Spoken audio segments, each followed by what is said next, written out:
और साथियों, मेरे साथ जुड़े हुए हैं वरिष्ठ पत्रकार और राजनीतिक विश्लेषक प्रद्युमन जोशीला जी। प्रद्युमन जी, स्वागत है सबसे पहले। बहुत बहुत धन्यवाद। सभी दर्शकों को नमस्कार, राम राम। साथियों, आज हम इस बात से आपको अवगत कराएंगे क्योंकि जैसे ही हरियाणा के अंदर नतीजे आए और जिस प्रकार से कांग्रेस पार्टी की हार हुई और लोगों ने यह कहना शुरू कर दिया कि ये हार हुड्डा कांग्रेस की हार है, और साथ के साथ एक जिक्र और शुरू हो गया हरियाणा के अंदर कि आने वाले समय में देवीलाल परिवार उभरेगा, उनका बोलबाला और दोबारा से अपना वजूद कायम करने में कहीं न कहीं वो कामयाब होंगे। यह जिक्र पूरे हरियाणा में चला हुआ है। और जो हमें जानकारी मिल रही सूत्रों के हवाले से, बागड़ बेल्ट के अंदर आप भी जानते हैं, दिवाली से पिछले दिन उनके एक रामनवमी का त्योहार होता है, विश्वकर्मा डे वाले दिन। बहुत ही विश्व विख्यात त्योहार है इस क्षेत्र का, और पूरे विश्व में इसको जाना जाता है, रामनवमी का त्योहार बोलते हैं। और आज तक जब भी रामनवमी का त्योहार आया है तो सिरसा क्षेत्र के अंदर, उस बेल्ट के अंदर देवीलाल इकट्ठा बैठकर रामनवमी का त्योहार मनाता है और लोगों के साथ मिलना जुलना उनका होता है। क्या इस बार भी यह पूरा परिवार इकट्ठा होगा और इकट्ठा होकर अपने आप को हरियाणा में उसी प्रकार से मजबूती के साथ पेश करेगा जिस प्रकार से यह परिवार जाना जाता है? तो इन सारी बातों पर प्रकाश डालेंगे वरिष्ठ पत्रकार प्रद्युमन जोशीला जी। प्रद्युमन जी, क्या लग रहा है कि क्या इस बार यह परिवार इकट्ठा होकर पूरे हरियाणा की जनता को संदेश देगा कि हमने अपनी कमर कस ली है और अब आपको ऑप्शन ढूंढने की जरूरत नहीं है, वही पुराना देवीलाल परिवार आपके बीच में खड़ा है और आप वोट डालिए और हमें मजबूत कीजिए, सत्ता सौंपिए? देखो, निश्चित रूप से राजनीति संभावनाओं का खेल है और राजनीति में हर रोज कोई ना कोई नया इनपुट आउटपुट होता रहता है जी। और राजनीतिक आदमी परिस्थितियों के हिसाब से अपने फैसले लेते हैं और किस तरह के हालात और किस तरह की परिस्थितियां होती हैं, वो अपना नफा नुकसान फायदा वो हर चीजें देख करके कोई फैसला लेता है। अब जैसा आपने बताया, 8 तारीख को जब हरियाणा प्रदेश में विधानसभा चुनाव के परिणाम आए जी, उसके बाद एक इस तरह की चर्चाएं चल पड़ी कि जो लोग भारतीय जनता पार्टी को हराना चाह रहे थे और जो पिछली 2 योजनाओं से लगातार इसी प्रयास में थे, चाहे वो 2019 का चुनाव हो सही कहा, और चाहे वो 2024 का चुनाव हो जी, और विशेषकर जो किसान कौम, और मुझे ये कहने में भी कोई संकोच नहीं कि विशेषकर वो वोटर जो किसी समय चौधरी देवीलाल का वोटर हुआ करता। बिल्कुल सही कहा। चौधरी देवीलाल का अपना निजी रूप से आज भी 15, 16, 17% उनका और उनके परिवार का वोट है जी। ये अलग बात है कि कई बार वो वोट नहीं पड़ पाता क्योंकि वो परिस्थितियां इस तरह की बन जाती हैं। लेकिन अगर ठीक ठाक ढंग से सिस्टम बैठे तो इसी वोट बैंक को 30% के आसपास तक आसानी से ले जाया जा सकता है। ठीक है। अब जो 8 तारीख को परिणाम आए, उस परिणाम के बाद पूरे प्रदेश में एक चर्चा चल पड़ी कि कांग्रेस पार्टी, और विशेषकर जिसको हम ये कह सकते हैं कि जिसको लोग हुड्डा कांग्रेस बोल रहे हैं, ठीक बात है, कि अब उनके बस की बात नहीं है भारतीय जनता पार्टी को हरा पाना, क्योंकि जो 2 बार के परिणाम आए और दोनों बार लोगों को चौधरी भूपेंद्र सिंह हुड्डा और उनके बेटे दीपेंद्र सिंह हुड्डा और उनके तमाम परिवार से, उनके साथियों से बड़ी उम्मीदें थी बिल्कुल कि ये लोग भारतीय जनता पार्टी को हरा देंगे। लेकिन चूंकि पहले टिकट वितरण गलत हुआ, ओवर कॉन्फिडेंस में बातें की, चाहे वो चौधरी भूपेंद्र सिंह हुड्डा हो या दीपेंद्र सिंह हुड्डा, दोनों का जो ओवर कॉन्फिडेंस था वो लगातार झलक रहा था, और टिकट वितरण गलत होना, उसके बाद पार्टी में आपसी गुटबाजी, समय पर फैसले ना ले पाना, इन तमाम कारणों से कांग्रेस पार्टी एक बार फिर से बीजेपी को हराने में नाकामयाब रह गई। बिल्कुल। और अब मेरे पास तो पिछले 8 तारीख के बाद से लगातार रोहतक, सोनीपत, झज्जर, जिसको चौधरी भूपेंद्र सिंह हुड्डा का गढ़ माना जाता है, जो पुराना रोहतक है, वहां से भी बहुत से लोगों के फोन आ रहे हैं और वहां का जो इनपुट उभर करके आ रहा है कि उस इलाके के लोग भी अब इस बात को धीरे धीरे, चाहे वो कुछ एक लोग मानने लगे हों, लेकिन ये मानने लगे कि चौधरी भूपेंद्र सिंह हुड्डा के बस की बात नहीं है बीजेपी को हराना। मैं एक सवाल ले लेता हूं प्रद्युमन जी बीच में। जी, देखिए, एक दौर था जब देवीलाल परिवार भी अगर जाट बेल्ट की राजनीति करता था, जो पुराना रोहतक है, जी, उसमें बहुत मजबूत होता था। जी। और अब जब हुड्डा भी मजबूत हुए हैं जाट राजनीति के रूप में या जाट राजनेता के रूप में जी तो उनको भी पुराना रोहतक का साथ मिला है। जी लेकिन अब आप जो कह रहे हैं जो इस प्रकार की वहां से आवाजें निकल कर आ रही हैं जी तो आपको क्या लगता है कि वो जो पुराना रोहतक का जो वोट बैंक है जी तो वो दोबारा देवीलाल परिवार की तरफ आएगा? देखो, निश्चित रूप से 2000 से लेके और 2024 तक पिछले 24 साल में जी जब से चौधरी भूपेंद्र सिंह हुड्डा मुख्यमंत्री पद के एक दावेदार के रूप में उभरे, हाँ वो मुख्यमंत्री रहे, विपक्ष के नेता रहे, प्रदेश कांग्रेस के प्रदेश अध्यक्ष रहे, कांग्रेस विधायक दल के नेता रहे या किसी भी पद पर रहे, पहली बार ऐसा सुनने को मिल रहा है उस इलाके में, चाहे वो अभी बहुत कम संख्या में हो, कि हुड्डा साहब के बस की बात नहीं है बीजेपी को हराना। तो धीरे धीरे जो एक ज्वाला जो उठती है वो जो क्रांति का रूप ले लेती है बाद में, वो अब उस पुराने रोहतक में शुरू हो चुकी है। और उसका एक बहुत बड़ा कारण ये है जो चुनाव परिणाम आए। हम 3 जिले हैं, रोहतक, सोनीपत, झज्जर, जिनका आपने जिक्र किया, उस पर भी मैं भी आऊंगा जी। उन तीनों जिलों में इस बार बात करें झज्जर की, ठीक है, झज्जर में बहादुरगढ़ बुरी तरह से हार गई, बिल्कुल, चौधरी भूपेंद्र सिंह हुड्डा कांग्रेस पार्टी। रोहतक में रोहतक शहर की सीट बाल बाल बची है, वरना वो भी निश्चित रूप से हारते। और सोनीपत में तो बहुत बुरा हाल हो गया, सोनीपत की खरखोदा जैसी सीट पर हारना, गोहाना जैसी सीट पर हारना, कहीं ना कहीं ये दर्शा रहा है। और बड़ौदा में भी बाल बाल बच गए, वरना तो वहां भी परिणाम कुछ और होते। ठीक बात है। और गन्नौर हो, मतलब जहां भी जो भी सीटें थी, और विशेषकर जींद का जो एरिया जिस पर चौधरी भूपेंद्र सिंह हुड्डा को ये था कि जींद भी अब आपके साथ है, ठीक है, लेकिन वहां की 4 सीटें हारना और 5वीं भी सिर्फ इसलिए जिता दी कि कहीं ये कैप्टन साहब ना जीत जाए, जो कैप्टन बैरागी साहब खड़े थे, ठीक है, वरना तो वहां जो लाठर साहब के वोट पड़ने थे वो आखिर के 2 दिन में डाइवर्ट हो गए। डाइवर्ट भी हो गए। सुनने में ये भी आ रहा कि वहां अंतिम समय में लाठर साहब ने खपों कहने से इलेक्शन को ढीला भी छोड़ दिया। वो मैं जो बात कह रहा हूँ वो वही बात है, उसको हम किसी भी रूप में घुमा सकते हैं, बात वही है। और अब जो बात थी जो आपने कही पुराने रोहतक में जो चौधरी देवीलाल का, चौधरी देवीलाल जी को राजनीतिक रूप से भले ही वो सिरसा से उन्होंने शुरुआत की, ठीक बात, लेकिन जो असली बूस्ट मिला वो मिला रोहतक और सोनीपत के इलाके से। सोनीपत से उन्होंने चुनाव भी लड़ा, हालांकि वो हार गए थे। रोहतक से भी उन्होंने चुनाव लड़ा, और चुनाव लड़कर के एक ऐसा समय था जब उन्होंने एक दौर में एक ही चुनाव में 3 अलग अलग राज्यों से चुनाव लड़े। बिल्कुल सही कहा। उन्होंने पंजाब से लड़ा, राजस्थान के सीकर से लड़ा और रोहतक से लड़ा। और वो जिंदगी की मैं सबसे बड़ी राजनीतिक भूल चौधरी देवीलाल की मानता हूं, क्योंकि राजनीतिक आदमी कई बार गलतियां कर देता है और कई बार वर्कर करवा भी देते हैं, दबाव इतना हो जाता है। तो उनकी जो राजनीतिक भूल थी वो ये थी कि जब उनको देश का उप प्रधानमंत्री चुना गया तो उन्होंने सीकर के मुकाबले रोहतक की सीट को छोड़ दिया।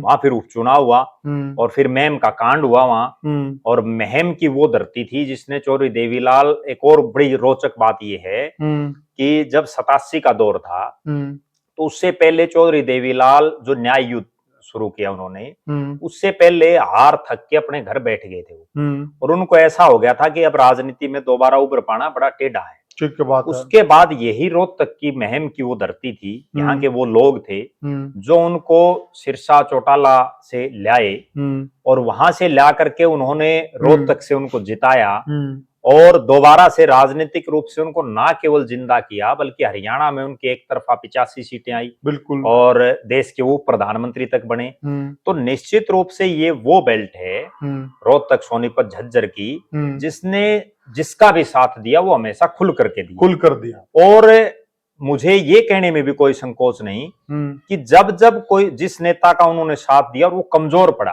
तो उन्होंने उसको बहुत जल्दी छोड़ भी दिया, जिसका उदाहरण चौधरी देवीलाल का परिवार है।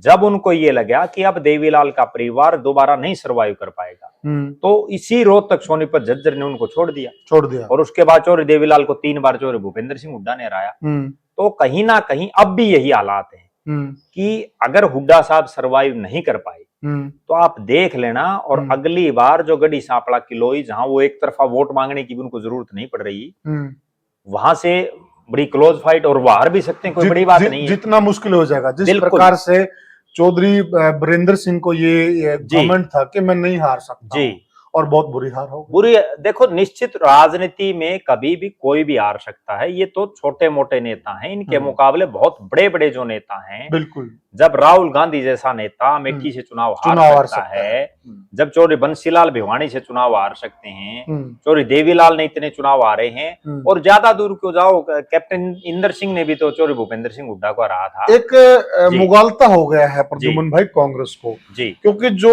वोट बैंक इनकी तरफ है मुंह हुआ है, चाहे वो जेजेपी का था चाहे इनेलो का था, कांग्रेस एक मुगालते में आ गई कि हमारा वोट बैंक है। जी, आपको कितना लगता है कि जो वोट बैंक है उधर गया है कांग्रेस की तरफ है, वो कितना वापस देवीलाल परिवार के पास आएगा, और कितना वो जो कांग्रेस का भी वोट बैंक है जो बीजेपी को हराना चाहता उसको भी वो लेके आएगा?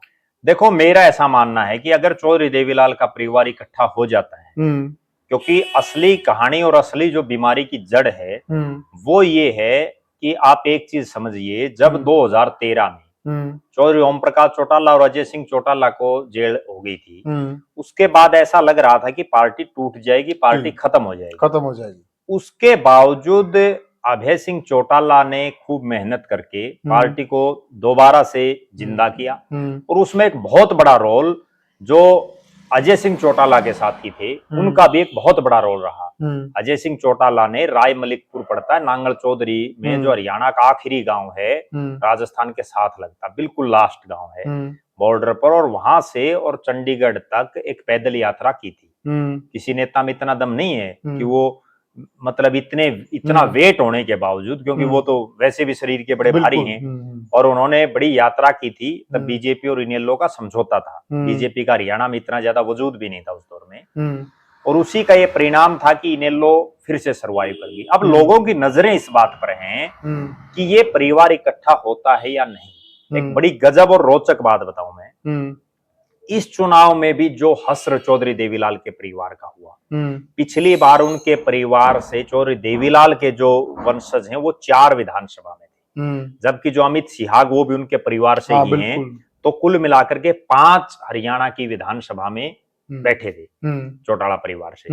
लेकिन इस बार वो संख्या घट करके मात्र 2 पर रह गई, और पिछली बार वो तमाम पार्टियों में बैठे थे, चाहे वो जेजेपी से भी बैठे थे नैना चौटाला और दुष्यंत चौटाला, इनेलो से अभय चौटाला बैठे थे, कांग्रेस से अमित सिहाग बैठे थे, निर्दलीय के रूप में रणजीत सिंह थे जो बीजेपी को समर्थन दे रहे थे। ठीक बात है। तो कहीं ना कहीं तमाम पार्टियों का समावेश बना हुआ था।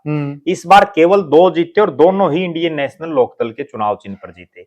बड़ी गंभीर बात मैं जो बताने जा रहा हूं वो ये है कि पिछली बार भले ही चौटाला परिवार टूट गया हो, भले ही चौधरी देवीलाल के परिवार की अलग अलग पार्टियां बन गई हों, उसके बावजूद पिछली बार उन सब नेताओं में एक अंदर खाते कोई समझौता था, या अंदर खाते कोई ऐसे सर्कमस्टांसेस थे कि किसी भी मुख्य चेहरे ने आमने सामने चुनाव नहीं लड़ा। तो उसका रिजल्ट ये रहा कि रानिया से रणजीत सिंह जीत गए, एलनाबाद से अभय सिंह जीत गए, उचाना से दुष्यंत चौटाला जीत गए, बारडा से नैना चौटाला जीत गई, और डबवाड़ी में जहां आदित्य और अमित सिहाग आमने सामने थे वहां अमित सिहाग जीत गए। इस बार हुआ क्या कि डबवाड़ी की सीट पर देवीलाल परिवार के 3 सदस्य आमने सामने खड़े हैं, दिग्विजय चौटाला, आदित्य चौटाला, अमित सिहाग, लिहाजा जीतना एक ही था। बिल्कुल ठीक है, 2 चुनाव हार गए। रानिया की सीट पर 2 सदस्य आमने सामने खड़े हैं, रणजीत सिंह और अर्जुन चौटाला, वहां भी एक को जीतना था, दूसरे हार गए। इसी तरह से आपस में जो इनकी खिंचम खिंचाई रही और आपसी जो इनका सर्कमस्टांसेस ना बैठना, उसकी एवज में 5 से और 2 पर आ गए। यानी कि परिवार की म्यूचुअल अंडरस्टैंडिंग इस बार बिल्कुल, अगर अंडरस्टैंडिंग बढ़ती तो मैं बड़े दावे के साथ ये बात कह सकता हूं कि सिरसा जिले की तो जो 3 सीट थी जिनमें अब 2 जीत पाई है, तीनों वो भी जीतते। और अगर ये जिस ढंग से, मैंने भी एक सुझाव मेरे दिमाग में था और वो सुझाव भी दिया था मैंने, अगर वो चीज अभय सिंह चौटाला जी मान लेते तो निश्चित रूप से आज जो 2 सीटें आई हैं वो 2 से बढ़ जाती।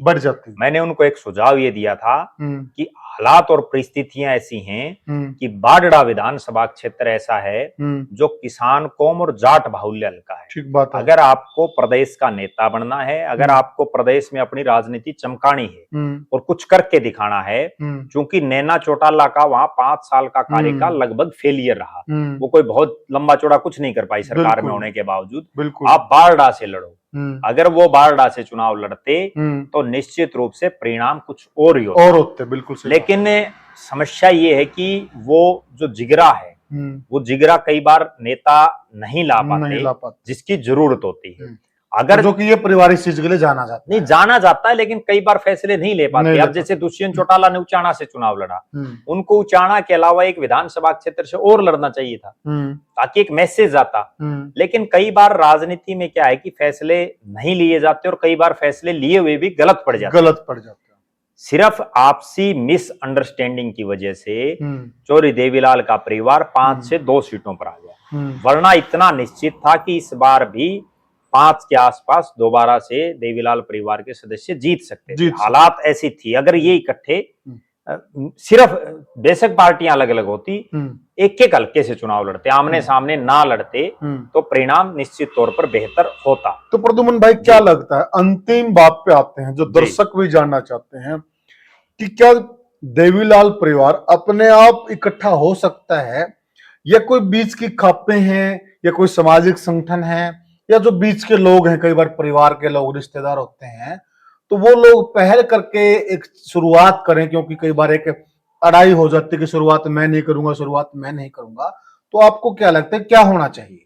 देखो मेरा ऐसा मानना है कि जब इंडियन नेशनल लोकदल पार्टी ने गोहाना में रैली रखी जहां से ये सारा सिस्टम खराब हुआ उस दिन अगर चौधरी ओम प्रकाश चौटाला की वो भी एक राजनीतिक भूल मैं मानता हूं।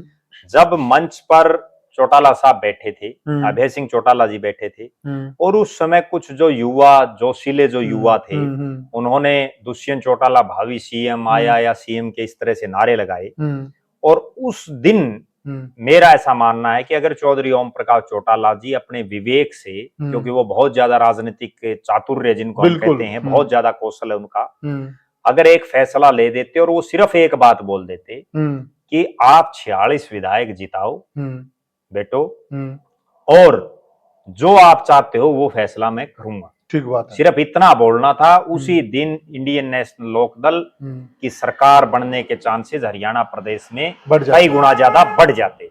लेकिन वो उनकी भूल थी या उनकी कई बार मजबूरियां भी हो जाती हैं राजनीतिक आदमी की, वो तुरंत फैसला नहीं ले पाता। अब जो हालात और परिस्थितियां हैं उसके बाद मैं भी उस समय बड़ा इस पूरे मामले पर मेरी नजरें थी।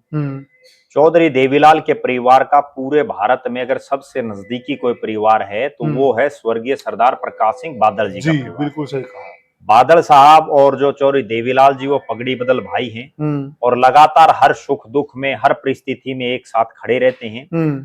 सुखबीर सिंह बादल और प्रकाश सिंह बादल जी ने बहुत प्रयास किए दोनों परिवारों को इकट्ठा करने के। चौधरी ओम प्रकाश चौटाला जी की 3 लड़कियां हैं, उन्होंने भी बहुत प्रयास किए, कोशिशें भी की, उसके बावजूद परिवार इकट्ठा इसलिए नहीं हो पाया कि तब मैं जो समझ पा रहा हूं दुष्यंत चौटाला को भी इस चीज का एक घमंड मैं समझता हूं कि था कि बिना मेहनत किए वो सबसे कम उम्र के हिसार से सांसद बन गए। ठीक बात है। उसके बाद उनको एक युवाओं का ऐसा टोल मिल गया जो लगातार उनको मुख्यमंत्री बनाने के सपने दिखाता रहा और ऐसी हालात और परिस्थितियां बनी। मेरा निजी रूप से ये मानना है कि दुष्यंत चौटाला तो फिर भी हो सकता है समझौते पर मान जाते, लेकिन दिग्विजय चौटाला और जो श्रीमती नैना चौटाला जी हैं जो उनकी माता जी हैं, उनका जिस तरह की उनकी वर्डिंग रही, जिस तरह का उनका बोलचाल का रवैया रहा और जिस तरह का उनका उस समय का सिस्टम रहा, उससे कहीं ना कहीं बात बन नहीं पाई। अब भी हालात और परिस्थितियां ये हैं कि इंडियन नेशनल लोकदल के आज 2 विधायक जीते हुए हैं, जबकि जेजेपी एक डबवाली को छोड़ करके वहीं उनको सम्मानजनक वोट मिले हैं, बाकी तो उनको कहीं कुछ नहीं मिला, ज्यादा वोट बैंक नहीं मिला। तो अब हो सकता है दुष्यंत चौटाला, दिग्विजय चौटाला या नैना चौटाला जी, उनका भी दिमाग कहीं ना कहीं ठिकाने होगा और अगर उनको अपनी राजनीति बचानी है और चौधरी देवीलाल के परिवार का नाम राजनीतिक रूप से जिंदा रखना है, ठीक है, तो अब ये मजबूरी है कि इन सबको, जिसमें मैं चारों परिवार मानता हूं, कि इन चारों परिवारों को इकट्ठा हो जाना चाहिए।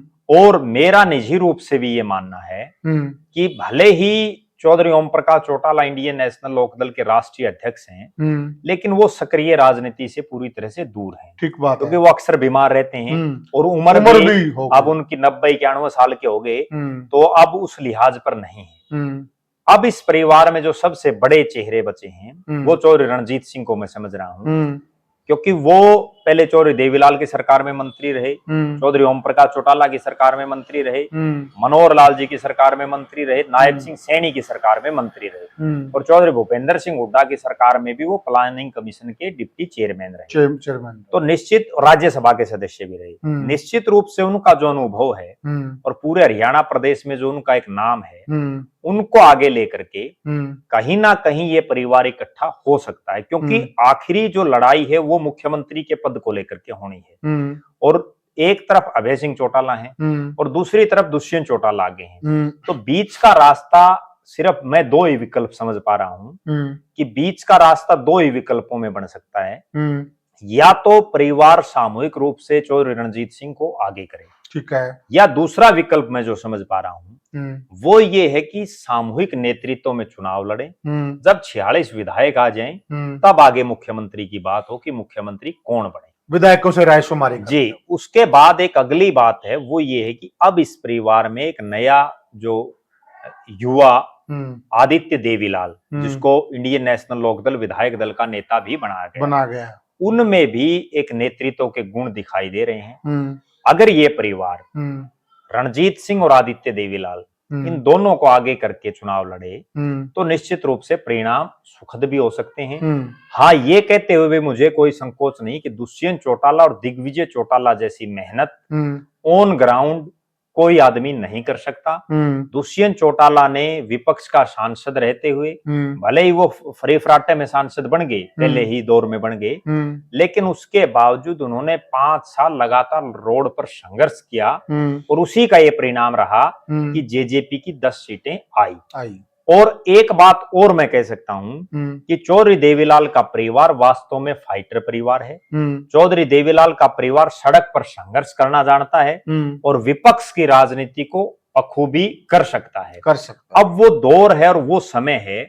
अभय सिंह चौटाला को भी जो उनका बोलने का तरीका है उस तरीके में कहीं ना कहीं नरमाई बरत करके और राजनीतिक रूप से जो उनकी, चूंकि अब अगली पीढ़ी सक्रिय हो गई है, विधानसभा में पहुंच गई है, तो अपने बच्चों का, प्रदेश का भविष्य देखते हुए इकट्ठा होना चाहिए। और उनके पास सबसे सुनहरा अवसर अब जो ये दिवाली से अगला दिन है जिसका आपने जिक्र किया शुरू में, रामनवमी का दिन, ये रामनवमी का दिन राजस्थान और राजस्थान के साथ लगता जो हरियाणा का इलाका है, सिरसा का इलाका या जो बागड़ बेल्ट है, उसमें बहुत बड़े स्तर पर मनाया जाता है। बिल्कुल। और मैंने खुद देखा है कि कुछ समय पहले चौधरी ओम प्रकाश चौटाला का परिवार एक साथ रामनवमी पर बैठता था, उससे पहले चौधरी देवीलाल का परिवार पूरा एक साथ बैठता था, और अब हालात ये हैं कि चौधरी रणजीत सिंह अपनी कोठी पर बैठते हैं, चौधरी ओम प्रकाश चौटाला अपनी फार्म हाउस पर बैठते हैं,